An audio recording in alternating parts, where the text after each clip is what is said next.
વલસાડના મોગરાવાડી દેસાઈવાડ ફળિયામાં ઘરની દિવાલ ધરાશાયી થતા 2 કાર અને 3 ટુ વ્હીલર વાહનો દબાયા। વલસાડમાં આજે સવારે પડી રહેલા ધોધમાર વરસાદમાં વલસાડના મોગરાવાડી દેસાઈ ફળિયામાં આવેલ અરુણભાઈ વસીના મકાનના પહેલા માળની દિવાલ અચાનક ધરાશાયી થઈને બાજુમાં કાર મૂકવા માટે બનાવેલ ગેરેજ ઉપર પડતા મેંગો બંધુવાળા જયેશભાઈ દેસાઈની એક સિયાઝ અને Tata Tiago car, 3 two wheeler અને એક સાયકલ દિવાલના કાટમાળ નીચે દબાઈ જતા તમામ વાહનોને ભારે નુકસાન થયું હતું।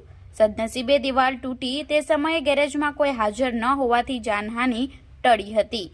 મકાન માલિક અરુણ વસી અને તેમનો પરિવાર પણ નીચે રહેતો હોય પહેલા માળ પર કોઈ ન હોવાથી તેમના પરિવારનો પણ બચાવ થયો હતો।